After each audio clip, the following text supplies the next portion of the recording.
He was so pretty, like a living version of his dolls. Smooth porcelain skin. Thick tousled black hair. The same big, blue eyes as Rosie. He was long and lanky. Standing up, he'd probably be taller than Prue. Scrunched up like he was, clinging to his bear for dear life. He looked small. Vulnerable. In need of something. Like a piece of his life was missing. Not because of the wheelchair. Prudence had known several people in wheelchairs over the decades. Some of them had been assholes. None of them radiated the broken vulnerability Lucas did. The broken pieces touched something in her. Stirred up stuff in her heart she hadn't felt in a long time. So she just stood there, watching him.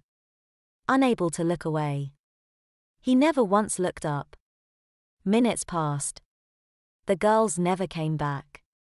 The glass donation jar was pitifully empty.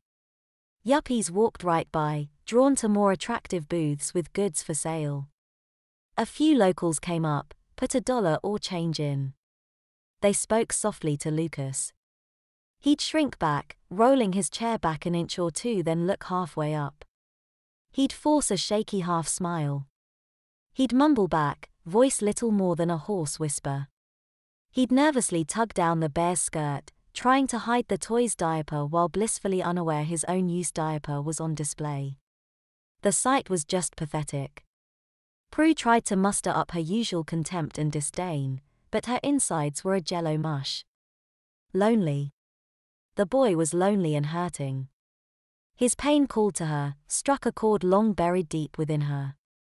Staring at him, she was looking at a shadow of her past self. Prue looked up and down the busy street. Shadows lengthened as the sun started to set. Parents and costumed children began to line up for the costume parade before trick-or-treating. No sign of the girls. Prudence strolled out of the shadows with nonchalant ease, heading straight for the animal shelter booth. She pulled the pacifier out of her pocket. Lucas rolled his wheelchair back a few more inches when a big group of well-dressed townies strolled by. They didn't even glance at the tiny, sparse booth. Costumed kids jumped and shrieked with excitement. The wall of constant passers-by pressed in on him. The empty space of the booth around him seemed to shrink. Space compressed, squeezing the air out of his lungs. A cold sweat broke out on his fevered, too hot skin. Not here. Not now. He mumbled to no one as fear and panic inflated like a balloon, filling up his chest and squishing his lungs. His fingers shook. He stroked Fiji the bear's tie-dyed teal and blue fur. He concentrated on the feel of the soft threads under his fingers, trying to distract himself from the fear suffocating him. The teal and blue fur was the same colors as the water around Fiji, his favorite island. His parents had taken their honeymoon there, back when things were still good between them. Before things had turned sour and they ended up in prison for cooking meth. Fiji had been a white bear, but his aunt helped him tie-dye his plush companion.